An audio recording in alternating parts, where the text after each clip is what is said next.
gukora kabiri ukoresheje umuntu bitewe n'uko ushaka yuko indirimbo yawe igenda.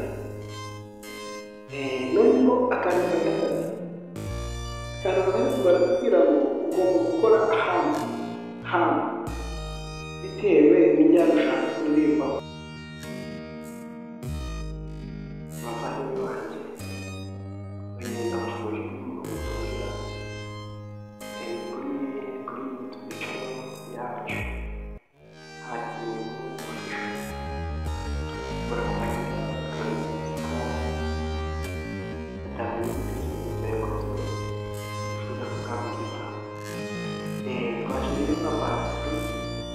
ikiganiro cyacu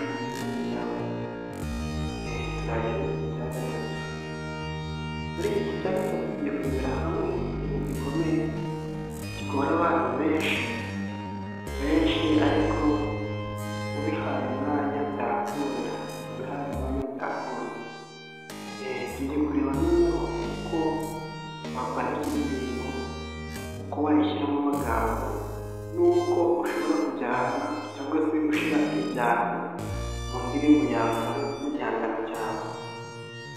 Kandi rero tubane bagenda kuvuga byinshi. Nk'uko tubizi indirimbo igira ibice twakwita bibiri cyangwa se igira ibintu byose bibiri. Hari icyo bita pati ndetse na korasi.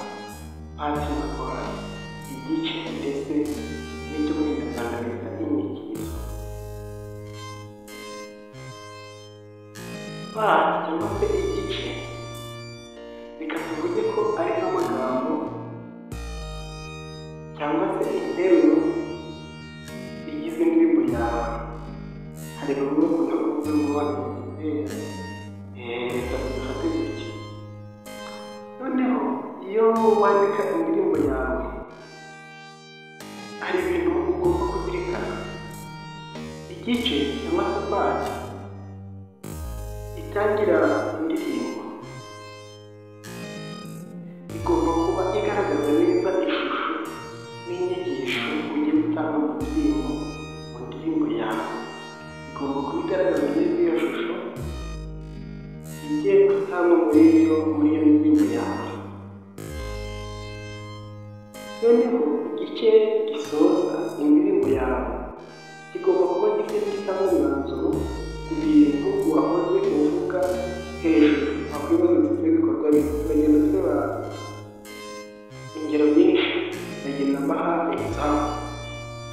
Noneho kuri korasi cyangwa se abantu bita refure, yego nicyo bita inyikirizo. Noneho nawe reka tuvuge ko ari amagambo ugenda usubiramo kurangije kuririmba iki cyangwa ibyo uzamutanga.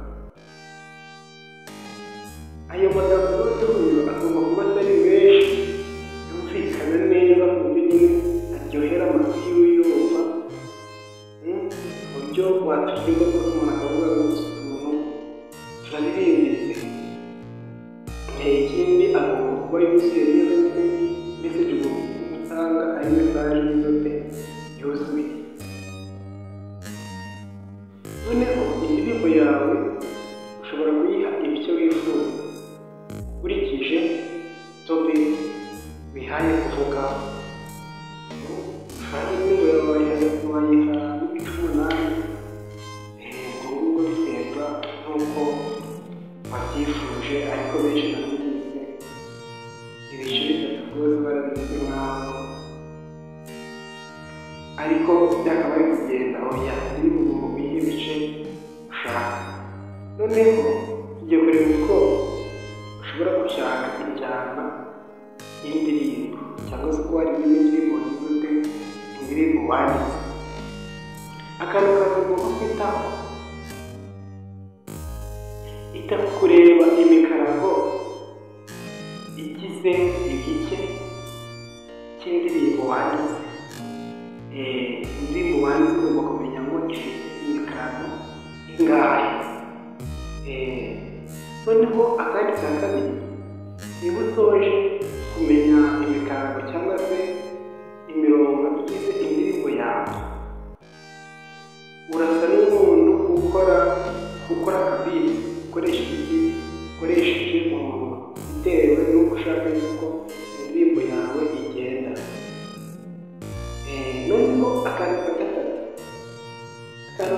baratubwira ngo ugomba gukora ahantu bitewe n'injyana ushaka kuririmbaho. Hari abantu bakomeza ngo hantu ni iki, ariko turagenda nako turakabona hasi. Ikindi kintu noneho ugomba gushyira amagambo muri ya hamingi yawe ugomba gushyiramo amagambo. Turabijyana ahangaha rero bikadufashije akagero gatoya igice kimwe na refure. Ni rero kuvuga ngo nkundira mvuge ukomeye, urukundo rwawe ruhoraho iteka, imigambi yawe ni myiza kuri njye, iyo utekereje ndanezerwa. Reka dutangire noneho n'aka kantu kacu ka mbere, kwita ku mikarago cyangwa se interuro zigize indirimbo yacu. Urabona rero ko iki gice cya mbere kigizwe n'interuro eshatu. Niba dusoje kumenya interuro zigize iyi ndirimbo yacu, noneho turita kuri ka kantu ka kabiri.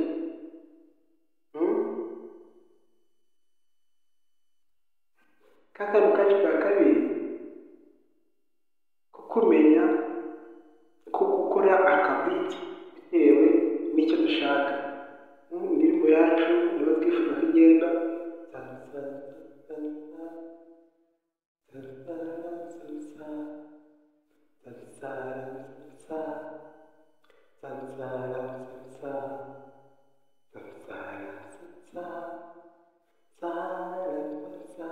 niba dushaka ko igenda gutyo, niko turagenda tubikora.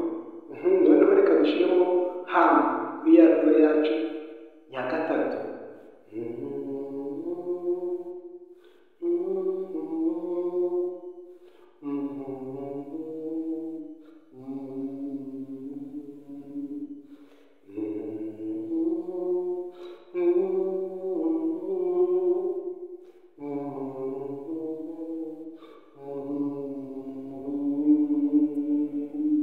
Noneho reka dushyiremo amagambo.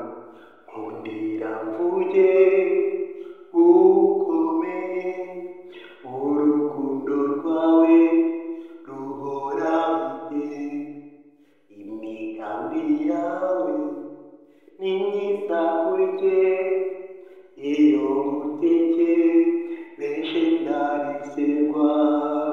Nkundira mvuge ukomeye, urukundo rwawe ruhoraho iteka, imigambi yawe ni myiza kuri njye, iyo ngutekereje ndanezerwa.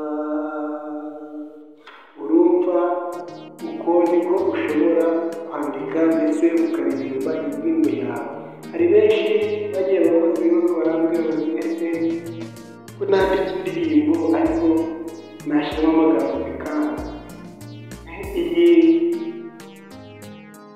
kiganiro cyagufasha kugira ngo ibyo bibazo byose ufite bikemuke. Gerageza inzira, niyanga unyandikire inbox cyangwa se ushyire comment hasi, ndahita nza ndagusubiza rwose, wereke uko bikorwa n'uko bigenda.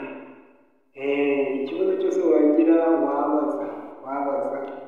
Twibuke yuko kuririmba ari impano nziza Uwiteka atanga.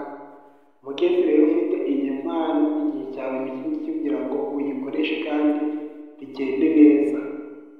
Ciao rero, naho utaha tuzakomeza na part 4.